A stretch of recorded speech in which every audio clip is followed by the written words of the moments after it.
Your way. Can you hear me? Right, lovely. Okay, right. Hello, everybody. My name's Toby Eastall. Welcome. Thanks for joining us this evening, parents at Burton Green, parents and students. So what we're going to do, what we'd like to do is we've only got a short space of time with you. We've only got 20 minutes. So what we've decided to do, what we thought we would do, is for me to give you the presentation that I would have given you if we'd been able to hold an open evening here at the school. If you'd been able to come and visit the academy and actually come and look around the school, I would have spoken to all parents and students that came to the school. And so what I'd like to do is to talk to you for no more than 15 minutes. Later on, I'll hand over to Mr. Orr, who will talk about some of the wider offer we have here at the academy. So without further ado, I'm going to share my screen.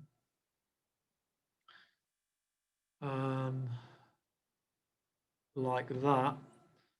And again, I'm looking at you, Mr. Orr. Is that there? Right, okay, lovely. I'll get going then. Right, okay, so thank you for joining us this evening. What I want to start is by talking about, if you like, the values that we have here at Vale of York, and always giving the best is our motto. And what we try to do on a daily basis is to live that out. And so as adults, we aim to give our best in everything that we do to support the young people that come to the academy.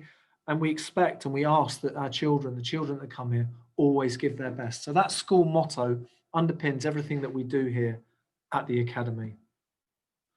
I just want to touch upon a little bit upon our recent history.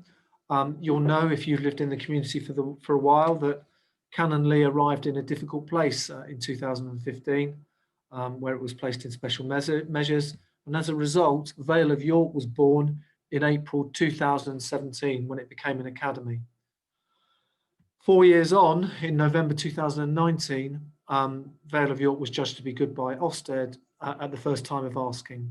And I say that to you because that was such a significant moment for us all. It was a significant moment for the parents who'd invested their faith in sending their child to this school, for the children who knew that they went to a good school, even though I think we were already, we just had the verification from Ofsted, but also for the adults, the people that have worked here for some time and really worked hard to make this a successful place to be. So I thought I'd just share that because being judged to be good last November was a real landmark for the academy and something we're really, really proud of. And I'm pleased that you know that if you send your child here, you're sending them to a good school. So as well as the Ofsted verification, I do want to talk a little bit about results and about outcomes. So firstly, if I talk about attainment, what I mean by attainment is the percentage of children that achieve 5 or more in English and maths, a grade 5, or a strong pass, or the percentage of children that achieve a grade 4, a standard pass. And we're at a point now where those attainment figures are in line with national averages. That wasn't always the case, but it is now. But what I really want to talk to you about, to back up what I've said in my first slide about the good Ofsted inspection, is the progress that the children make here at the academy. Some of you may be familiar with Progress 8. Basically, it's a measure that all schools take away with them each year. They're given each year by the Department for Education. And basically, it's a score. And it's a score that ranges between -1 and +1.0. So in 2017, Vale had a Progress 8 measure of -0.6. Now, that would have placed Vale at that time probably in the bottom 10% of schools. But if you look at the journey that we've taken since then, 2018, it went to -0.37. In 2019, it went to -0.25, the year that we were judged to be good by Ofsted.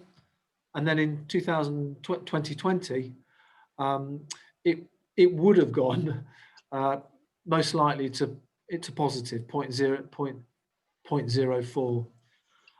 We know that because of the data set that we use, that's probably about 2,000 other high schools. And when we're compared to those other high schools, that is the measure that we would have come out with. You won't see that measure this year, but I thought I'd share that with you because I want you to think about, well, if that's the journey that the school has undertaken over the last 4 years, where's it going to be in 4 years' time when your child comes to take their GCSEs?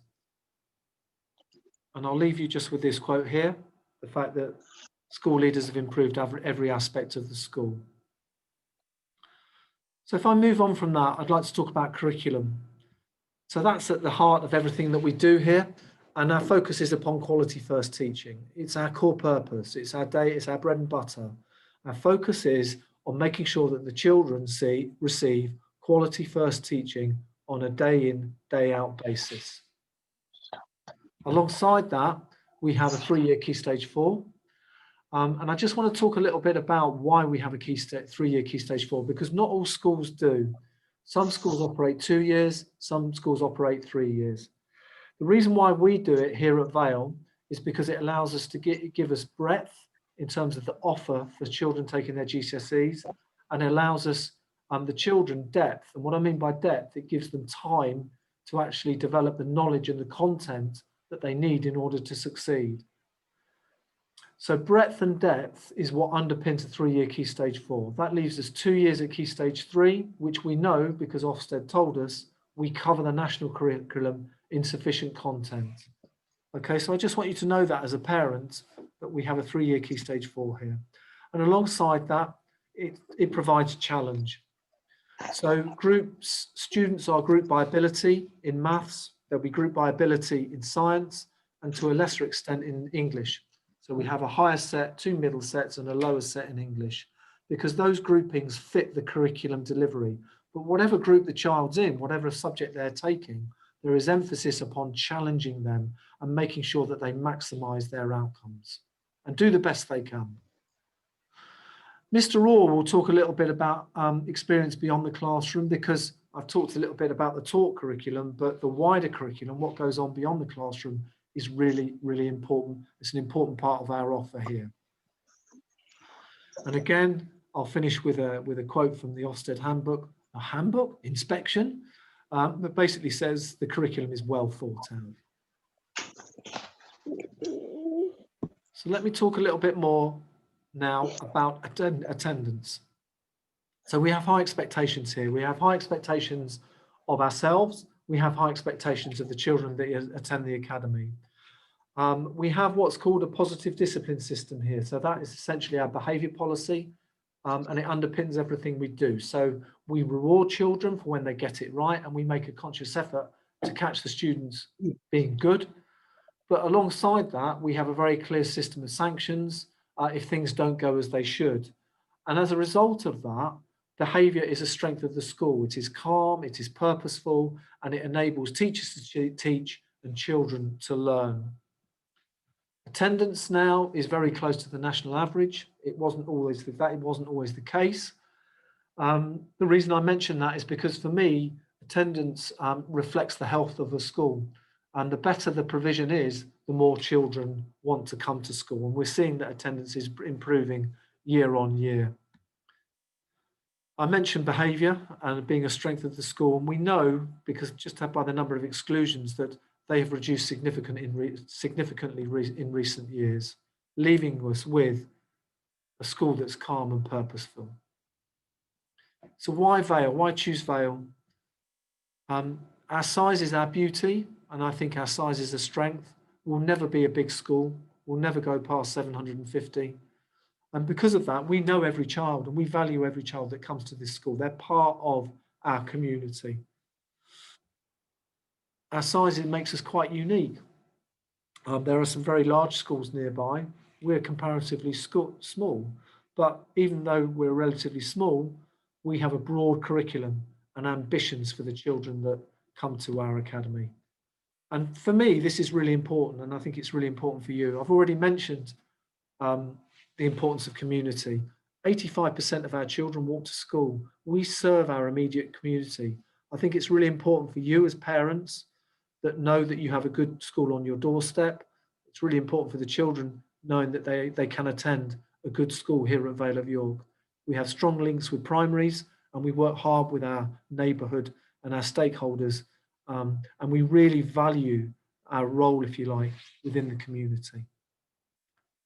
But we're not complacent. Yes, we've done well. Things have improved in recent years, but we want to be outstanding. That's our ambition. And we're not complacent with what we've achieved thus far. We know there's more to do, and your child will be joining a school that's really on an improvement journey that will see us go from strength to strength in the forthcoming years. So I'm going to hand over now to Mr. Orr for him to talk a little bit more about the wider offer we have here at Vale. Thank you, Mr. Eastaugh, and good evening, everybody. Nice to see you here tonight. So my name is Rob Orr, and I'm the Transition and Community Coordinator for the Vale of York. And my role can be split into two parts, really. We offer a transition programme from year 4 right through until starting at the school, one that Burton Green has always taken up really, really well. And that includes things like educational workshops at the school. It includes outreach work where our young leaders will visit the primary schools and deliver sessions. And it also is things like the big events like Community's Got Talent or Santa's Apprentice or the Voyage Gifted scheme as well. So there's a good chance that your children have already been part of the transition process at Vale of York Academy. I've been here for 14 years now, and I have seen some changes, shall we say. And hand on heart, I don't think the school has ever been in a better position than it is now. So how fantastic is that your children could potentially be joining us in September to continue our journey to outstanding. I'm really proud of our school. I'm really proud of everyone associated with it. The Ofsted report was brilliant and the results are great, but it's what goes on in the heart of our school I'm really proud of. I'm proud of the young leaders that we have, that we put a project together for them where they're able to gain skills and confidence in a range of things like sport, maths, the arts, and then deliver them back to the primary schools and to the local community. I'm really proud of our student council. We've got a student council at year 7 through to 11 that meet every half term, and they're listened to by the senior leadership team. Their feelings, ideas and thoughts are taken account of when we're making decisions on moving the school forward. I'm very proud of the Duke of Edinburgh Award that we run. Mr. Rampling, a fantastic colleague of mine, does a superb job running this fantastic award.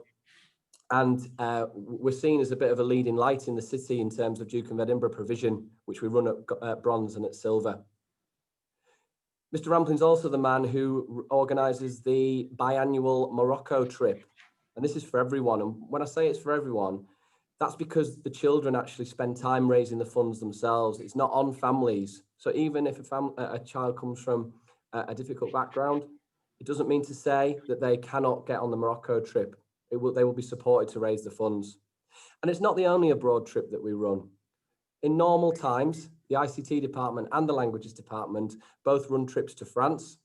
And just before COVID hit, the PE department was in the process of planning a multi-sports trip to the continent, which could have been Malta or the Netherlands. That's what we were down to between those two.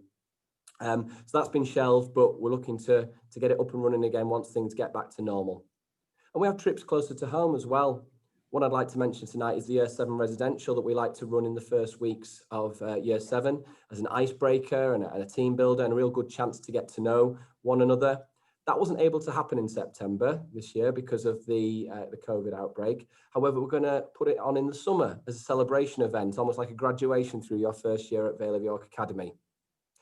We've got lots of extracurricular clubs. The sports clubs on most nights of the week for boys and girls.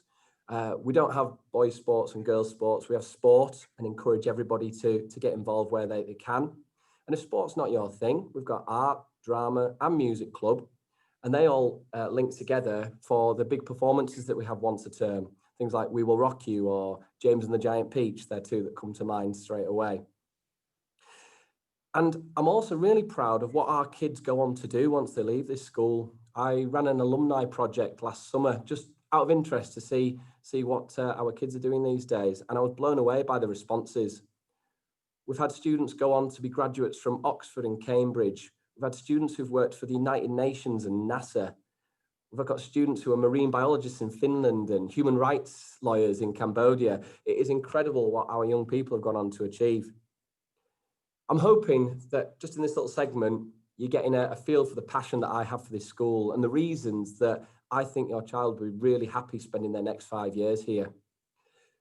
But bringing it back into my role, I did mention about me being a transition personal assistant, and that's where I'll leave you this evening. If you have any questions or things that you want to know about our school or the transition process, On the next slide is my email address, and I encourage you to get in touch. I might not have the answers myself. However, I will definitely know a colleague who will. For example, if you've got concerns around special needs provision, I might not be able to answer them, but our amazing Senko, Fiona Hunter, certainly will. And I'll arrange for her to make a personal phone call to you, because every child's different, and in turn their needs are different. So rather than me and Mr. Eastaugh giving you a blanket message about SEN provision, I think the personal touch is a better way to go. So thank you very much for listening to me, and I look forward to seeing your emails coming in, and look forward to seeing you later on in the academic year. Thank you, Mr. Eastaugh. Thanks very much, Mr. Orr. Right, we've just about come to the end of our presentation. There's a couple of things I want to say. Please go to our website. We've put a whole wealth of information. There's some really nice films on it. There's a lot of information that you can find out in the absence of you coming to visit the school. And as Mr. Orr said, contact him. This is his email address. If he can't answer your question, he will find out the person who can. Because in the absence of you being able to come and visit us, it's really important that if you've got any queries about what we do here at the Academy, use that email address. And as I say, our website is full of information for you. Okay, so we've come to the end of our bit tonight. Thank you very much for joining us this evening. I'm going to actually hang up in a moment.